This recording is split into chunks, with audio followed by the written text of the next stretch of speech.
Doctor Sreevarma ஆயுள் தரும் ஆயுர்வேதா அறுவை சிகிச்சை இல்லா குணம் ஆயுள் கால நிவாரணம்.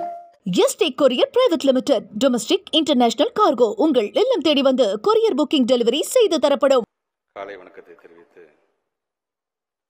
கொடையிலி செங்கோல் குடியோம்பல் நான்கும் உடையானாம் வேந்தர் கொழி என்கின்ற வள்ளுவனுடைய வாக்கிற்கு நமது நெஞ்சமெல்லாம் நிறைந்திருக்கின்ற முத்தமிழறிஞர் கலைஞர்களுடைய விளக்க உரை என்பது நலவாழ்வுக்கு வேண்டியவற்றை வழங்கியும் நிலையுணர்ந்து கருணை காட்டியும் நடுநிலை தவறாமல் ஆட்சி நடத்தியும் மக்களை பேணி காப்பதே ஓர் அரசுக்கு புகழொளி சேர்ப்பதாக இருக்கும் என்கின்ற அந்த விளக்க உரையோடு இன்றைக்கு நடைபெறுகின்ற மாண்புமிகு தமிழ்நாட்டு முதலமைச்சருடைய வழிகாட்டுதலின்படி பள்ளிக்கல்வித்துறை சார்பாக ஏறத்தாழ ஆசிரியர் தேர்வு வாரியம் வாயிலாக தேர்வு செய்யப்பட்டுள்ள 2457 இடைநிலை ஆசிரியர்களுக்கு பணி நியமன ஆணை வழங்குகின்ற இந்த விழா திறன் இயக்கம் மற்றும் டிஎன் ஸ்பார்க் பாடத்திட்டத்திற்கான அந்த துவக்க விழா.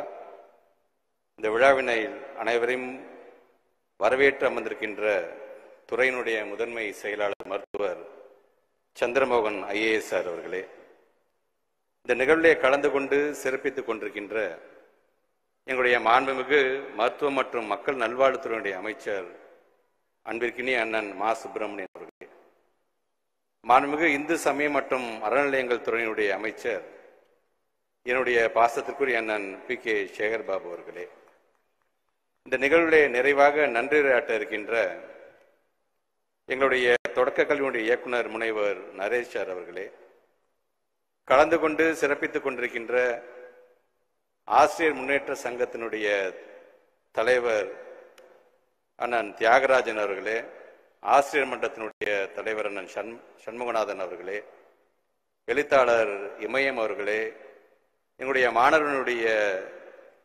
செயலாளர் சகோதரர் ராஜீவ்காந்தி அவர்களே, இணை இயக்குநர்களே, வருகை தந்திருக்கின்ற எங்களுடைய CEOs உள்ளிட்ட நிகழ்விலே கலந்து கொண்டு எங்களை பெருமைப்படுத்திக் கொண்டிருக்கின்ற மாண்புமிகு பெருநகர சென்னை மாநகராட்சியினுடைய மேயர் திருமதி பிரியா அவர்களே, எழும்பூர் சட்டமன்ற உறுப்பினர் அண்ணன் பரந்தாமன் அவர்களே, வருகை தந்திருக்கின்ற மருத்துவர் ஆர்த்தி IAS மேடம் அவர்களே, வருகை தந்திருக்கின்ற மாநில பெற்றோர் ஆசிரியர் கழகத்தினுடைய துணைத் தலைவர் சகோதரர் முத்துக்குமார் அவர்களே, இயக்குநர்கள் முனைவர் குப்புசாமி சார் அவர்களே, வருகை தந்திருக்கின்ற சேதுராமவர்மா சார் அவர்களே, மற்றும் இந்த நிகழ்ச்சியை கலந்து கொண்டு சிறப்பித்துக் கொண்டிருக்கின்ற தமிழ்நாடு பாடநூல் மற்றும் கல்வியியல் பணி கழகத்தினுடைய தலைவர் அன்பிற்கினிய அண்ணன் திண்டுக்கல் லியோனி அவர்களே, தேர்வு வாரியத்தினுடைய தலைவர் திருமதி ஜெயந்தி IAS மேடம் அவர்களே, எங்களுடைய இயக்குனர் முனைவர் கண்ணப்பன் சார் அவர்களே, இந்த நிகழ்ச்சியை கலந்து கொண்டிருக்கின்ற ஆசிரியர் தேர்வு வாரியத்தினுடைய உறுப்பினர் முனைவர் பழனிசாமி சார் உள்ளிட்ட இந்த நிகழ்ச்சியை கலந்து கொண்டிருக்கின்ற அனைத்து நல்ல உள்ளங்களுக்கும், குறிப்பாக இன்றைக்கு பணியாணையை பெற வருகை தந்திருக்கின்ற எங்களுடைய பெருமதிப்பிற்குரிய ஆசிரியர் பெருமக்கள் உங்கள் அனைவருக்கும் முதலினுடைய வணக்கங்களையும் வாழ்த்துக்களையும் பாராட்டுகளையும் நான் தெரிவித்துக் கொள்ள கடமைப்பட்டிருக்கின்றேன். உரையை தொடங்குவதற்கு முன்பாக என்னுடைய அரசியல் ஆசான் இந்த தமிழ்நாட்டினுடைய தலைமை ஆசிரியர் நம்முடைய மாண்புமிகு தமிழ்நாட்டு முதலமைச்சர் இன்றைக்கு புதிதாக பணி நியமன ஆணையை பெற வருகை தந்திருக்கின்ற உங்கள் அனைவருக்கும் தங்களுடைய வாழ்த்தை ஒரு செய்தியாக இன்றைக்கு அனுப்பி வைத்திருக்கிறார். அந்த வாழ்த்து செய்தியை இன்றைக்கு வருகை தந்து அவர் இருக்கின்ற இடத்திலிருந்து இன்றைக்கு வழங்க வேண்டிய அந்த பணி ஆணையை வழங்க வருகை தந்திருக்கின்ற எங்களுடைய அழைப்பு எப்பொழுது வந்தாலும் அதை ஒரு துறையினுடைய அழைப்பாக பார்க்காமல் மாணவர்களுடைய அழைப்பாக, ஆசிரியர் பெருமக்களுடைய அழைப்பாக ஏற்று நாங்கள் அழைக்கும் பொழுதெல்லாம் வருகை தந்து எங்களை பெருமைப்படுத்திக் கொண்டிருக்கின்ற மாண்புமிகு தமிழ்நாட்டினுடைய துணை முதலமைச்சர் உயர் திரு உதயநிதி ஸ்டாலினுடைய அனுமதியோடு வாழ்த்து செய்தி. இந்த இனிய விழாவில் பங்கேற்று இடைநிலை ஆசிரியர்களுக்கு நானே நேரில் பணி நியமன ஆணைகள் வழங்க வேண்டும் என ஆவலாக இருந்தேன். ஆனால் சிறிது உடல்நலக்குறைவு ஏற்பட்டு மருத்துவர்கள் ஓய்வெடுக்குமாறு கூறிய அறிவுரையின் காரணமாக இந்த விழாவில் பங்கேற்க இயலாமல் போனது வருத்தம் அளிக்கிறது. நிகழ்ச்சிக்கு நேரில் வர இயலாமல் போனாலும் எனது எண்ணமெல்லாம் உங்களை குறித்தே உள்ளது.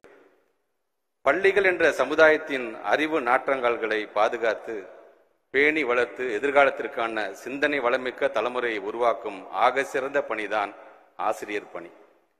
ஆசிரியர்களை முன்மாதிரி ஆளுமைகளாக கொண்டுதான் மாணவர்கள் தங்களது எதிர்காலத்திற்கான இலக்குகளையும் கனவுகளையும் உருவாக்கிக் கொள்கிறார்கள். அத்தகைய மகத்தான ஆசிரியர் சமூகத்திற்கும் திராவிட முன்னேற்ற கழக அரசுக்குமான உறவு என்பது அரசியலையும் தாண்டிய நெருக்கத்தையும் பிணைப்பையும் கொண்டதாகும். முத்தமிழறிஞர் கலைஞர் ஆசிரியர்கள் மீது கொண்டிருந்த அளப்பரிய அன்பையும் பரிவையும் ஆசிரியர் சமூகம் என்றென்றும் மறக்காது. அதே வழியில் நமது திராவிட மாடல் அரசும் ஆசிரியர்களின் நலம் பேணி அதன் மூலம் மாணவ செல்வங்களின் அறிவுவளம் பேணும் பணியை ஆற்றி வருகிறது. அதன் ஒரு பகுதியாகத்தான் பள்ளிகளில் காலியாக உள்ள ஏறத்தாழ 2457 இடைநிலை ஆசிரியர்களுக்கான பணி நியமன ஆணைகள் இன்று வழங்கப்படுகின்றன. பிற்போக்குத்தனமான அறிவியல் அணுகுமுறைகளுக்கு எதிரான புதிய கல்விக் கொள்கை ஏற்காததால் தமிழ்நாட்டின் பள்ளி கல்வித்துறைக்கான நிதியை ஒன்றிய பாஜக அரசு வழங்க மறுத்து வருவதை நீங்கள் அறிவீர்கள். அத்தகைய நெருக்கடிக்கு இடையிலும் பள்ளி கல்வியை மேம்படுத்துவதற்கான பல புதுமையான திட்டங்களை எனது தலைமையிலான அரசு செயல்படுத்தி வருகிறது. இல்லம் தேடி கல்வி, எண்ணும் எழுத்தும், வாசிப்பு இயக்கம், மாவட்டந்தோறும் மாதிரி பள்ளிகள், 22 மாவட்டங்களில் மாணவர்கள் மற்றும் ஆசிரியர்களிடையே கற்றல் எல்லைகளை விரிவுபடுத்துவதற்கான தகைசால் பள்ளிகள், மாணவ செல்வங்களின் கலை ஆற்றலை இனம் கண்டறிந்து ஊக்குவிப்பதற்காக பள்ளிகளில் கலை திருவிழா நடத்தி வெற்றி பெறும் மாணவர்களுக்கு விருதுகளை வழங்குதல், அரசு நடுநிலை, உயர்நிலை மற்றும் மேல்நிலை பள்ளிகளில் 519.73 கோடி ரூபாய் மதிப்பீட்டில் 8209 உயர் தொழில்நுட்ப ஆய்வகங்கள், அரசு பள்ளிகளில் பயிலும் 16,77,043 மாணவர்கள் பயனடையும் வகையில் 455.32 கோடி ரூபாய் செலவில் 22,931 திறன்மிகு வகுப்பறைகள் என பட்டியலிட்டுக் கொண்டே செல்லலாம். இவற்றில் அரசு பள்ளிகளில் பயிலும் மாற்றுத்திறன் கொண்ட மாணவர்களை சிறப்பு பயிற்றுனர்கள் மூலம் அடையாளம் கண்டு அவர்களுக்கென்ன நலம் நாடி செயலி வடிவமைக்கப்படுத்தத்தக்க சிறப்பு கல்வி வழங்குவது உள்ளிட்ட திட்டங்களின் மூலம் அனைத்து மாணவர்களையும் உள்ளடக்கிய கற்பித்தல் முறையாக பள்ளி கல்வியை மேம்படுத்துவது மிக சிறப்பான ஒரு திட்டமாகும். ஆசிரியர் பெருமக்களின் தேவைகளை உணர்ந்த இந்த அரசு அதனால் 79,723 இடைநிலை ஆசிரியர்களுக்கு 81 கோடி ரூபாய் செலவில் கை கணினிகள், டேப்லெட், அரசு பள்ளிகளில் பணிபுரியும் ஆசிரியர்களுக்கு பொது மாறுதல், பதவி உயர்வு மற்றும் பணி நிரவல் கலந்தாய்வு வழிகாட்டு நெறிமுறைகள் வெளியிடப்பட்டு இணைய வழியில் MS மூலம் நடத்துதல், 14,019 ஆசிரியர் பணியிடங்கள் தற்காலிக அடிப்படையில் பள்ளி மேலாண்மை குழுக்களின் மூலமாக நியமனம் செய்ய ஆணை, கற்றல் கற்பித்தல், ஆசிரியர் திறன் மேம்பாடு, தலைமைத்துவம், மாணவர் வளர்ச்சி என பன்முக வளர்ச்சியினை வெளிப்படுத்தும் சிறந்த பள்ளிகளுக்கு பேராசிரியர் அன்பழகனால் பெயரில் விருது, அரசு பள்ளி ஆசிரியர்களின் குழந்தைகளுக்கான உயர்கல்வி செலவினத்திற்கான உதவித்தொகை 50,000 ரூபாயாக உயர்வு, ஆசிரியர்களுக்கு 3 ஆண்டுகளுக்கு ஒரு முறை முழு உடல் பரிசோதனை செய்வதற்கான திட்டம் என ஆசிரியர்களுக்கான திட்டங்களையும் குறைவின்றி நிறைவேற்றி வருகிறோம். மாணவ செல்வங்கள், ஆசிரியர் பெருமக்களுக்கான திராவிட மாடல் அரசின் திட்டங்களின் பட்டியல் மிக நீளமானது. அவற்றில் சிலவற்றை மட்டுமே தலைப்பு செய்திகளாக சுட்டிக்காட்டியுள்ளேன்.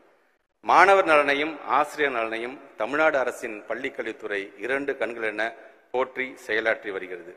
பள்ளி கல்வியை மேம்படுத்துவதற்கான திட்டங்கள் இன்னும் வளரும், தொடரும் என்று கூறி புதிதாக பணியேற்கும் இடைநிலை ஆசிரியர் பெருமக்களுக்கு எனது உளமார்ந்த வாழ்த்துக்களை தெரிவித்துக் கொள்கிறேன். இப்படிக்கு மு.க. ஸ்டாலின், தமிழ்நாடு முதலமைச்சர்.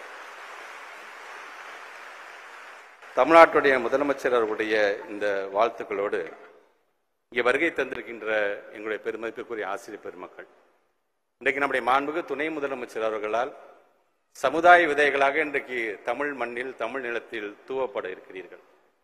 நீங்கள் விதைகளாக நீங்கள் உள்ளே சென்று நீங்கள் பல லட்சம் மாணவர்கள் என்கின்ற அந்த மரங்களை உருவாக்கி அந்த பணியில் உங்களை நீங்கள் முழுமையாக ஈடுபடுத்த போகிறீர்கள் என்று சொல்லுகின்ற அதே வேளையில் பள்ளிக்கூடத்தில் பாடம் நடத்தும் போது அறம் சார்ந்திருக்கின்ற பாடங்களை நீங்கள் நடத்திட வேண்டும்.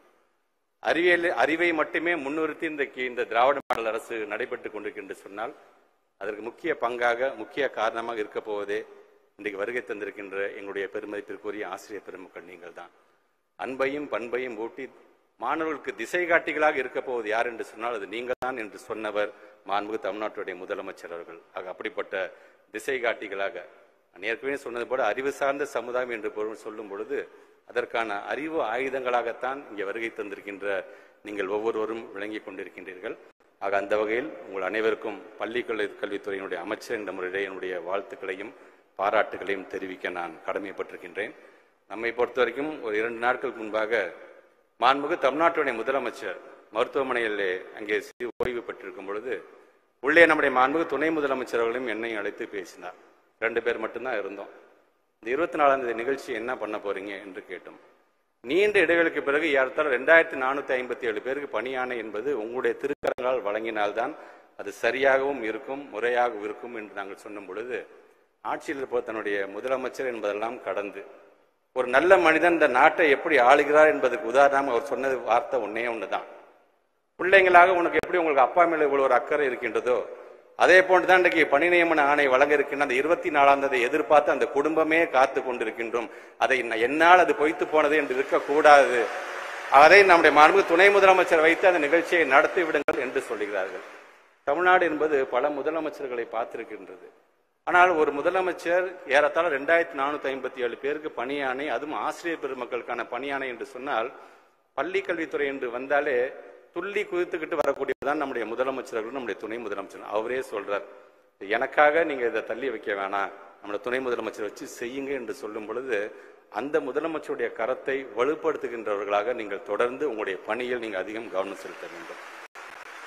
எங்களை பொறுத்தவரைக்கும் இங்கே வருகை தந்திருக்கின்ற கிட்டத்தட்ட ஒரு திறன் அப்படிங்கிற ஒரு திட்டத்தையும் சட்டமன்றத்தில் நாங்கள் அறிவித்தது தான். திறன் அப்படிங்கிற ஒரு திட்டத்தையும் டிஎன் ஸ்பார்க் அப்படிங்கிற திட்டம் பேசிக் கம்ப்யூட்டர் ஃபவுண்டேஷனை தெரிஞ்சுக்கணும். கம்ப்யூட்டர் சயின்ஸ்னா என்ன அப்படி தெரிந்து கொள்ள வேண்டும் என்பதற்காகத்தான் இந்த டிஎன் ஸ்பார்க் அப்படிங்கிற ஒரு திட்டத்தையும் நம்ம கொண்டு வந்திருக்கோம் நாங்கள். ஸோ அதை பொறுத்த வரைக்கும் பார்த்தீங்கன்னா ஒரு ஃபண்டமெண்டல்ஸ் ஆஃப் கம்ப்யூட்டர் சயின்ஸ் பற்றி தெரிஞ்சுக்கணும், கோடிங்கை பற்றி தெரிஞ்சுக்கணும், ஆர்டிஃபிஷியல் இன்டெலிஜென்ஸ்னா என்னன்னு அந்த பிள்ளைகள் தெரிந்து கொள்ள வேண்டும், ஆன்லைன் டூல்ஸை பற்றி தெரிந்து கொள்ள வேண்டும் என்பதற்காக அதை பள்ளி பருவத்திலே கொண்டு வருகிறது ஒரு மிகப்பெரிய ஒரு திட்டம். அது ஒட்டுமொத்த இந்தியாவுக்கே ஒரு முன்னோடி திட்டமாக, வழிகாட்டி திட்டமாக இருக்கின்ற அதையும் இன்றைக்கு நம்முடைய மாண்புமிகு துணை முதலமைச்சர் இன்றைக்கு வெளியிட இருக்கிறார்கள். ஆக அந்த விதத்தில் வருகை தந்திருக்கின்ற நம்முடைய ஆசிரியர் பெருமக்கள் ஆசிரியர் பணியில் முழுமையாக நீங்கள் கவனம் செலுத்த வேண்டும். ஆசிரியர் சங்கத்தை சார்ந்திருக்கின்றவர்கள் வந்திருக்கிறார்கள், அவர்களும் அவர்களை நீங்கள் நல்வழிப்படுத்த வேண்டும். எப்படியும் ஏதாச்சும் ஒரு சங்கத்தில் நீங்க புகுந்து நாளைக்கு ஏதோ ஒரு விதத்தில் நீங்க நம்முடைய விமர்சனம் பண்றதுக்கான சூழ்நிலை வந்தது என்று சொன்னாலும் அந்த விமர்சனத்தில் கூட பார்த்தீங்கன்னா ஆக்கப்பூர்வமான கருத்துக்களை வையுங்கள், பகை உணர்ச்சி வேண்டாம். எதையும் ஏற்றுக்கொள்வதற்கு நாங்கள் தயாராக இருக்கிறோம் என்பதற்காகத்தான் அதையும் நான் சொல்கின்றேன். நம்மை பொறுத்த வரைக்கும் பொதுவாக பார்த்தீங்கன்னா எதுவுமே செய்யாதவங்களை பார்த்து ஒரே ஒரு கேள்வி தான் கேட்பாங்க, என்னங்க எதுவுமே செய்யலையான்னு. ஆனால் 10 விஷயத்துல 7 செஞ்சிட்டோம் அப்படின்னு சொன்னா அந்த 8வது என்னாச்சு, 9வது என்னாச்சு, 10வது என்னாச்சு கேட்க இருக்கும். அது மனிதோட இயல்பு தான், தவறு என்று சொல்லவில்லை. அதையும் நாங்கள் ஏற்றுக்கொள்கிறோம். அதையும் படிப்படியாக செய்து கொடுப்பதற்கு தான் நம்முடைய திராவிட மாடலுடைய நாயகன் நம்முடைய மாண்பு தமிழ்நாட்டு முதலமைச்சர் உங்களுக்காக உழைப்பதை நீ காத்து கொண்டிருக்கிறார். இன்னைக்கும் பாத்துங்க ரெஸ்டா எடுத்துட்டு இருக்காரு ஆஸ்பத்திரியில், அங்க உட்கார்ந்துட்டு அங்க இருக்கின்ற கலெக்டர்ஸ் மூலமா காணொலி மூலமா பேசுறாரு, அங்க இருக்கின்ற பயனாளிகள் மூலமாக பேசி கொண்டிருக்காரு. இப்படி தனக்கு கொடுத்த அந்த ரெஸ்ட் டயத்தை கூட பாத்தீங்கன்னா மக்களுக்காக செலவிட வேண்டும் என்று ஆசைப்படுகிறார் பாத்தீங்கன்னா ஒரு முதலமைச்சர். இது போன்ற ஒரு முதலமைச்சர் இனி எப்பொழுதும் இந்த தமிழ்நாடு பார்க்க போகுது என்பதற்காக இதை நான் சொல்கின்றேன். ஆக அந்த விதத்தில் நம்முடைய தமிழ்நாட்டு முதலமைச்சர் கரத்தை வலுப்படுத்துங்கள். பள்ளி கல்வித்துறை இப்ப சொல்லி பார்த்திருப்பீங்க ஒரு காணொலி கூட 2.0 2026 காத்துட்டு இருக்குது. என்னென்ன செய்துமோ அதை தொடர்ந்து அடுத்த கட்டத்துக்கு செய்து கொடுப்பதற்கு நாங்கள் தயார் இருக்கின்றோம். இன்னும் என்னென்ன செய்ய வேண்டியது இருக்கின்றோ அதையும் 2026 எங்களுடைய பள்ளி கல்வித்துறை 2.0 செய்து காட்டும் என்று சொல்லி உங்கள் அனைவருக்கும் குறிப்பாக மேடையில் அமர்ந்திருக்கின்ற அனைத்து சான்றோர் பெருமக்களுக்கும் மீண்டும் ஒரு முறை என்னுடைய நன்றியை தெரிவித்து இந்த அளவில் உரையை நான் நிறைவு செய்கிறேன். நன்றி. என்றும் உங்களுடன் மை இந்தியா. முக்கிய செய்திகளை உடனுக்குடன் தெரிந்து கொள்ள சப்ஸ்கிரைப் பண்ணுங்க, பெல் பட்டனை பிரஸ் பண்ணுங்க. என்றும் உங்களுடன் மை இந்தியா. டாக்டர் ஸ்ரீவர்மா ஆயுள் தரும் ஆயுர்வேதா அறுவை சிகிச்சை இல்லா குணம் ஆயுள் கால நிவாரணம். ST courier private limited domestic international cargo உங்கள் இல்லம் தேடி வந்து கொரியர் புக்கிங் டெலிவரி செய்து தரப்படும்.